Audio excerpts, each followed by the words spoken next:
सदी के महानायक अमिताभ बच्चन की नातिन नव्या नवेली नंदा बॉलीवुड से दूर बिजनेस में झंडे गाड़ रही हैं।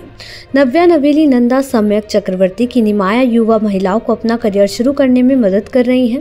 प्रोजेक्ट नवेली की संस्थापक नव्या नवेली नंदा और वर्कर्स के संस्थापक सम्यक चक्रवर्ती द्वारा 2021 में शुरू की गई इस पहल ने अब तक 350 से अधिक लड़कियों को प्रशिक्षित किया है। सहारा समय संवाददाता लहमरा खान ने नव्या नवेली नंदा और सम्यक से इस मुद्दे पर खास बातचीत की। सोशल वेलफेयर के लिए या कुछ अच्छा या बड़ा करने के लिए आपको माइंडसेट चाहिए, और उस माइंडसेट के साथ आप कुछ भी शुरू करते हैं जिससे लोगों का उत्थान हो, तो उससे बड़ा कुछ हो नहीं सकता। खास तौर से जब यूथ इस ओर सोचता है। इस वक्त हमारे साथ नव्या नवेली नंदा हैं और सम्यक हैं।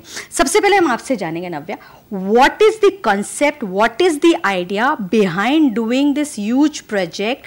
इससे क्या फायदा होने जा रहा है और इसका एक तरीके से बोले इसका बर्थ कहाँ से हुआ? जी, पहले तो थैंक यू सो मच। हमारे प्रोजेक्ट का नाम निमाया है, जिसका संस्कृत में मतलब अपॉर्चुनिटी है। और इस प्रोजेक्ट का जो लक्ष्य है, ये महिलाओं के लिए हम करते हैं ये प्रोजेक्ट, और इसकी शुरुआत 3 साल पहले हुई थी।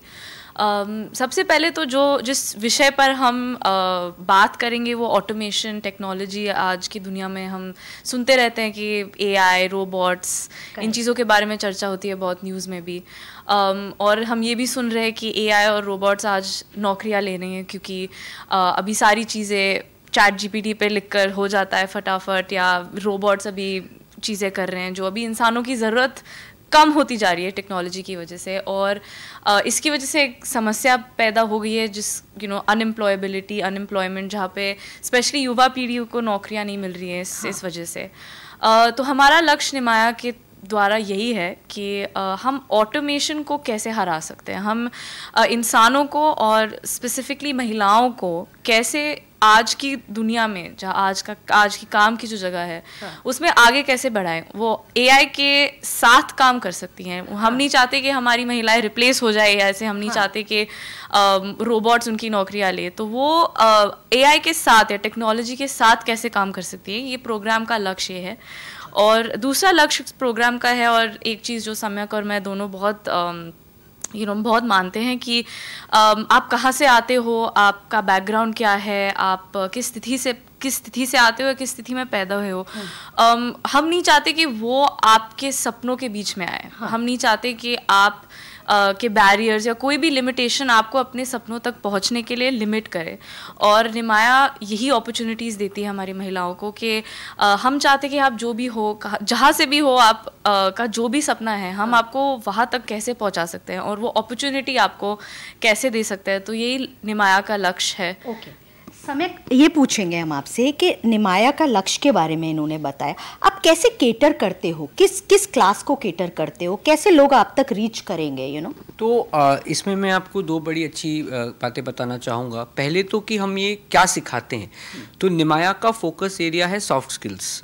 सॉफ्ट स्किल्स अब पावर स्किल्स बन गया है, क्योंकि जैसा कि नव्या ने अभी कहा कि जो भी हम रट्टा मार सकते हैं ना, वो अब चैट जीपीटी आपसे ज़्यादा जानता है। लेकिन चैट जीपीटी जुगाड़ नहीं जानता। चैट जीपीटी इमोशनल इंटेलिजेंस नहीं जानता। चैट जीपीटी किसी को स्टोरी टेलिंग करके चार्म करना नहीं जानता। तो हम ऐसी स्किल सिखाते हैं जो कि मनुष्य को काम की दुनिया में आगे लेके जाएंगी। पर हमारा फोकस ऑब्वियसली विमेन है। तो हम कॉलेज स्टूडेंट्स और यंग वर्किंग वुमेन को, ये हमारा टारगेट ऑडियंस है। हमारा ये जो लखनऊ में प्रोग्राम हो रहा है, उसमें 3000 महिलाओं ने पूरे उत्तर प्रदेश से अप्लाई किया और हमने 1000 को चुना। और ये प्रोग्राम अगले 4 हफ्ते तक होगा। और जो सिखाने का तरीका है बड़ा अच्छा है, क्योंकि आपको कोई कुछ भी ज्ञान नहीं है। तो ये पूरा प्रोग्राम है, आप एक काल्पनिक कंपनी में काम करते हैं और ये सॉफ्ट स्किल्स इस्तेमाल करते करते आप प्रॉब्लम्स को सॉल्व करते हैं। और वैसे वैसे आप सीखते हैं, क्योंकि ये जो स्किल्स है आप अगेन रट्टा नहीं मार सकते, आपके ब्रेन को एक्सपोज करना होगा। तो ये हमारा फोकस है। स्किल्स लाइक सॉफ्ट स्किल्स या critical thinking, problem solving, emotional intelligence, ऐसी स्किल्स। अच्छा, ये वाली स्किल्स पे आप जाते हैं। I thought you must be talking about skills जो मैन मेड, उस तरीके का स्किल्स। मैं उसमें कहना चाहूँगा कि जो भी स्किल्स जो अब एक मशीन कर सकता है, जैसे स्टिचिंग, सिलाई हो गई या कॉल कस्टमर सर्विस भी हो गया, तो वो सब जो है ना अब मशीन करेगा। लेकिन जैसे मैंने कहा कि जो मनुष्य की जो ह्यूमन स्किल्स हैं, वो ह्यूमन स्किल्स को किस तरीके से वर्क प्लेस में इस्तेमाल करना, जैसे कि आप इतने बढ़िया इंटरव्यू कर रही है, कभी रोबोट कर ही नहीं सकता आपके जैसा, तो ऐसी स्किल्स हम सिखाते हैं। भाई अभी तो एआई आ गया ना, अब आप सोचो एंकर्स भी, मतलब एंकर्स रिप्लेस हो रहे हैं बाय एआई से, रिपोर्टर्स भी रिप्लेस हो जाएंगे एआई से, but there is, you are absolutely right, yes. तो वो ह्यूमन एलिमेंट को किस तरह से वर्क प्लेस में यूज करना, क्योंकि अनफॉर्चुनेटली मैं कॉलेजेस को गुस्सा नहीं करना चाहूंगा, लेकिन कॉलेजेस में हमें रट्टा मारना सिखाते हैं। हम हमें बोलते हैं सोचो मत, पढ़ो, एग्जाम में, अभी एग्जाम का भी तो जो चल रहा है आप देख रही हैं, लेकिन एग्जाम में आप आंसर्स लिखो और मार्क्स मिलेंगे और आप आगे बढ़ोगे, लेकिन वो पूरा इक्वेशन गड़बड़ हो गया है। कैसे सोचा नव्या आपने कि कुछ ऐसा करना है जो डिफरेंट हो, you know, people are not getting into all these things, you know, the kind of background, again why I am asking you this thing, the kind of background you are in, तो लोग सोचते हैं अरे बहुत easy है, let's get into film industry, very easy for you, your brother is into it, but Navya is different, why, how, you know? I don't think ये background से ये डिसीजन लिया जाता है। मुझे लगता है कि मैं कहीं भी पैदा होती तो मैं यही काम करती। मेरा पैशन जो है, जो चीज़ें मेरे दिल को खुश करती है, वो यही काम है, और मेरा इंटरेस्ट हमेशा इसमें ही रहा है। और आई थिंक कि सिर्फ मैं नहीं, लेकिन आई थिंक कि भारत में हम सब भारतीय हैं, हमारा फ़र्ज़ बनता है, हमारी जिम्मेदारी है कि हम अपने समाज के लिए कुछ करें। मेरे लिए मेरा फ़र्ज़ बनता है कि मैं इस देश की महिलाओं के लिए कुछ करूँ। जो चीज़ें मुझे मिली हैं, जो अपॉर्चुनिटीज़, यू नो, जिस शब्द के ऊपर हमने निमाया की शुरुआत की, जो अपॉर्चुनिटीज़ मुझे मिली हैं, उन अपॉर्चुनिटीज़ को बांट कैसे सकती हूँ मैं दूसरों के साथ, और इसी से ही समाज आगे बढ़ेगा। और अगर हम ये चीज़ें नहीं करें तो कौन करेगा? Well said. अपॉर्चुनिटीज़ कैसे बांट सकते हैं, तो इन अपॉर्चुनिटीज़ को आप लोगों तक कैसे पहुंचाओगे? आप दोनों से ये सवाल करते हो, आप लोगों तक कैसे पहुंचाओगे? जैसे आप टारगेट कर रहे हो, अभी तक आपने हरियाणा टारगेट किया, बाकी जगहों को, अब आप लखनऊ आए, नवाबों का शहर है यहाँ पर, उसके बाद आप सुना है अयोध्या भी जाएंगे, आगे और भी चीज़ों को केटर करेंगे, और स्पेशली जो नॉर्थ है उसको केटर करने की सोच रहे हैं आप लोग? नहीं, पूरा भारत हमारा टारगेट ग्रुप है। इनफैक्ट मैं नव्या से आज ही फ्लाइट में कह रहा था कि अब हमें नॉर्थ ईस्ट भी जाना चाहिए, क्योंकि वो भी भारत का एक बहुत ही इंपॉर्टेंट पार्ट है। तो हम फ्रैंकली स्पीकिंग, अगर आपको सच कहूँ तो नव्या और मैं हर 2 महीने बैठते हैं और हम इच्छा से देखते हैं अब कहाँ जाए, कहाँ इम्पैक्ट की ज़रूरत है, और फिर हम उस हिसाब से हमारे प्रोग्राम को केटर बैकवर्ड फिट करते हैं। जैसे कि लखनऊ मुझे लगता है कि भारत का एक बड़ा उभरता शहर है। ऑफ कोर्स इनका फैमिली बैकग्राउंड भी यहाँ से है, तो बहुत ही इंपॉर्टेंट एक रीज़न रहा है हम यहाँ पे आए, लेकिन लखनऊ एक इमर्जिंग सिटी है, यहाँ पे बहुत सारे एस्पिरेशंस हैं, इस हिसाब से हम चूज़ करते हैं हम कहाँ जाएंगे। नव्या, एक सवाल फिर बनता है, जैसे आपका मैंने देखा था कुछ ट्रैक्टर्स का, कुछ you do something with the tractors thing, वो that was there in my mind, वो है क्या? तो हमारा कंपनी है एस्कॉट्स कबोटा, जो अभी मैं चौथी पीढ़ी हूँ फैमिली की जो काम कर रही है कंपनी में। एक पब्लिक कंपनी है और हम एग्री मशीनरी इक्विपमेंट में काम करते हैं, ट्रैक्टर्स, कंस्ट्रक्शन इक्विपमेंट, ये सारी चीज़ें बनाते हैं। अच्छा, इसके साथ ही साथ जैसे कल आपका जो प्रोग्राम होने जा रहा है, उसमें प्रोग्राम में आप क्या करोगे, कुछ क्या नया करने जा रहे हो आप कल के प्रोग्राम में? तो जैसे कि सम्यक ने बताया, पहली बार हम इस प्रोजेक्ट को लखनऊ में लाए हैं, तो हम 1000 नारियां हम अभी इस प्रोग्राम का हिस्सा बनने वाली हैं। तो उन 1000 नारियों को हमने इनवाइट किया है, हम उनसे कल मिलेंगे, कल बातचीत होगी। हमने गेस्ट्स बुलाए हैं जो हमारे नारियों के साथ इंटरैक्ट करेंगे। प्रजक्ता कोहली जो कि एक बहुत बड़ी यूथ आइकॉन है, सोशल मीडिया इन्फ्लुएंसर है, वो कल आने वाली है, नारियों से बात करेंगी। पूजा डिंगरा जो कि एक सेलिब्रिटी शेफ़ है, अभी मास्टर शेफ़ इंडिया पे जज भी बनी है, वो भी आकर अपनी एक्सपीरियंसेस शेयर करने वाली हमारी नारियों के साथ।